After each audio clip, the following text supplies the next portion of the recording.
Considering all of the videos I've made on demonology, you'd be correct in assuming that I've done my research when it comes to the concept of hell, and all who dwell there. So take it from me when I say that the metaphorical hell would indeed be full of murderers, thieves, tyrants, and people who chew with their mouth open.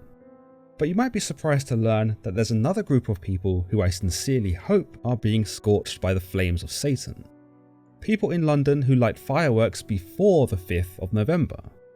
It might not sound like that big of a deal to those of you across the pond, but when you're trying to record and some bellend lets off his 5th Catherine wheel of the evening, it becomes an editing nightmare. But anyway, before I get any more off track, we're here to talk about the culprit responsible for all this nonsense, Guy Fawkes. You may wish to consider checking out my Guy Fawkes video, who, if you really think about it, kinda only had one job: lighting the fuse. Essentially, the Catholics were getting sick of how they were being treated by the Protestant monarchy, and so in an effort to overthrow the system, Fawkes, along with the main conspirator Robert Catesby and his associates Thomas Winters and Thomas Percy, decided to destroy the Houses of Parliament, sending not only a message of defiance, but also serving as a gateway for Catholic reform. But what actually ended up happening was the exact opposite. You see, with such a complex task of blowing up the Houses of Parliament and reducing the very system that governed the land into a smouldering mess of ash, there were bound to be those with loose lips. You see, when you're trying to start a nationwide rebellion, you kinda need a lot of people. But with so many individuals being privy to Robert Catesby's diabolical plan, it was only a matter of time before someone spilled the beans. Considering the moral implications that such a plan had, we are talking about the total decimation of the Houses of Parliament and the indisputable loss of innocent life, it's surprising that those who were privy to it didn't sing like a canary the moment the coast was clear. It was believed to be Francis Tresham, a conspirator who was brought into the fold in the later stages of the plan, who let the cat out of the bag. Supposedly, he had spoken to a peer in Lord Monteagle, who then went to the authorities and revealed what he had heard. But even if Tresham hadn't been so talkative, it's probable that the plan wouldn't have been kept under wraps anyway, considering the amount of people who were now in on the plot, or at least had awareness of it. Another idea proposes that the British government knew of the plot all along, and were only allowing Catesby and Fawkes to proceed so that they could catch them all in one fell swoop. In fact, the Earl of Salisbury, Robert Cecil, was believed to have caught whiff of Guy Fawkes' tyranny when he became aware of him attempting to gain foreign support for the campaign. Some even say that Cecil served as an agent provocateur, going as far as to even fund Catesby and the conspirators, only to betray them at the last second to solidify the king's rule, as well as to set an example of what would happen to those who tried anything similar. But were loose lips, spies and traitors the only things preventing the gunpowder plot from succeeding? Well, no. In fact, it seems like despite the secret meetings of the conspirators and their well thought out plans of execution, they really didn't think of everything and managed to overlook some grave errors of their own. Take the gunpowder itself for example. When the barrels were moved to the Tower of London and set in place for ignition, the gunpowder would actually begin to decay as it had been left to sit for too long. So if Guy Fawkes had managed to light the fuse, it's possible that the giant explosion he'd hoped for would have actually been merely a dim spark. With untrustworthy allies, secret infiltrators and explosives that weren't even potent, the chances of the gunpowder plot of 1605 actually materialising were pretty slim at best. Indeed, it was an ambitious plan, perhaps exemplary of the rebelliousness of the men involved, as well as the desperation of the greater Catholic community. But it looks like it was a plan that was doomed to fail, no matter which way one spins it. But spin it we shall, and in today's video, we'll be playing devil's advocate when we ask, what would have happened to the world as we know it if Guy Fawkes had succeeded in lighting the spark? Without a doubt, the result of the successful gunpowder plot would have been catastrophic. Not only would the intended targets of King James I, his heir Prince Henry, and most essential lawmakers be blown to smithereens, but the casualties within the blast radius would have been tremendous. It should be noted that Guy Fawkes, who served in the Spanish army, was something of a demolitions expert, hence why he was chosen. but experts have since debated over whether he went for overkill when amassing the gunpowder.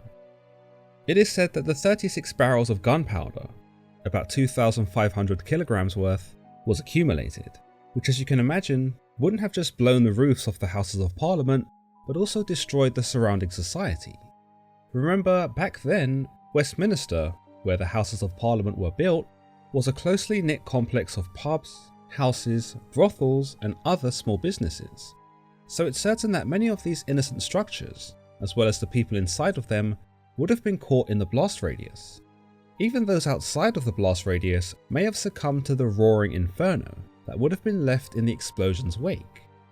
An approximation suggests that everything within a 40-meter radius would have been razed to the ground, and hundreds, Catholic and Protestant both, would have perished.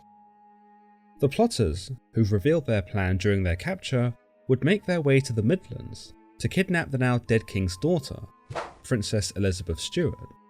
At the time, the princess was just 9 years of age, but the conspirators believed that she would be an ideal candidate, at least amongst the available options, to succeed as a Catholic monarch. It had already been decided that Prince Henry would be killed along with his father, whilst Prince Charles and Princess Mary were too young to ascend the throne and wouldn't serve as well in the grand scheme. Princess Elizabeth Stuart, though, already had some experience with certain political formalities and was therefore the best of, arguably, a bad bunch. The idea was that immediately after the explosions in London, the conspirators would descend upon the princess during an uprising in the Midlands, one that was loosely put together by Catesby, whereby they would kidnap her, raise her as Catholic, and serve thereafter as sort of a puppet queen for them and their Catholic ideals. The logistics of this weren't actually quite ironed out, and if the plan seems optimistic or otherwise uncanny, it's because it really was. In fact, beyond a few hunting parties in the Midlands that Catesby had correspondence with, there wasn't much in the way of support when it came to the kidnapping, nor a clear plan of just how they were going to pull this off. So indeed, if Guy Fawkes had succeeded, it is probable that Catesby and the rest of the conspirators would have run into a dead end here, and would have been nothing more than fugitives on the run. Interestingly, it is said that when Catesby and the conspirators arrived at the Midlands, they had to lie about the king being dead, and pretend that their plan had succeeded in an effort to gain support. History shows that even under the guise of liberators, they gained very little allegiance, even amongst their own Catholic people. Fawkes, meanwhile, was not instructed to reunite with his brotherhood in the Midlands, considering that his role in the destruction would no doubt have earned him the contention of much of the country. Whilst many of the Catholics would have been glad to see the back of King James, regicide was not something many would have condoned, something that Robert Catesby would come to understand when he sought refuge in his final days. Instead, Fawkes was instructed to head to the continent, where he would explain to the Catholic powers of what he had done in the name of Catholicism, and that regicide, or mass murder even, had been his holy duty in order to preserve their beliefs. Realistically, Guy Fawkes would have been shunned after the devastation in London, and it would have been unlikely that he would have achieved any sympathy or praise from the Catholic powers he sought refuge with. With both Protestant and Catholic communities appalled with the gunpowder plot, it's likely that even if the conspirators were able to capture the royal children, they ultimately would not have been able to inspire any sense of emotional rapport with the people. Instead, the conspirators would probably have seen a rebellion themselves, and in some essence, you might say that the plan and carnage caused in the wake of their ungodly plan had the power to unite the Catholics and the Protestants against the common enemy. Alternatively, the knowledge that the Catholics were responsible for the devastation would lead to more hate crimes, and there would be bloody conflicts between both groups on a national scale. Protestant militia groups could have also been formed to bring the conspirators to justice, and fueled by a new sense of hatred and loss, mass waves may have descended upon the Midlands. There, Robert Catesby and his men would have no choice but to flee, but ultimately would have been hunted down and probably brutally executed. Another idea proposes that the conspirators might have used the royal children in their possession to bargain for their safety, or that under the pressure, they might have killed the royal children as one last middle finger to the Protestant community. both scenarios still point to the death of the conspirators, for even if they were able to ransom the children for safe passage, it would only be a matter of time before someone else found them and exacted justice. From this standpoint, the landscape of British politics would take a rather different turn. First of all, with the explosive death of King James I and his son Prince Henry, the 4-year-old Charles I would have been ushered in as king, 20 years earlier than he would have otherwise done. It's reasonable to believe that with the death of his family, and with the now overwhelming negative attitude towards Catholics in the wake of the explosion, that Charles I would adopt the very same hatred. This might have made him lean into more Protestant ideals than he was known for, and ironically, it might have actually made him a more popular king, considering he chose to adopt more Anglo-Catholic policies in his actual rule. With Charles I choosing a more definitive side to align himself with, he may have avoided being beheaded himself, and possibly could have spared the country a civil war. Interestingly, what we might have had in a Protestant Charles I in the wake of the gunpowder explosion was a more unified and stronger crown. It's plausible that with the backlash that Catholics faced, Protestantism became the more popular religious choice, and with many sickened by the acts of the conspirators, many may have jumped ship.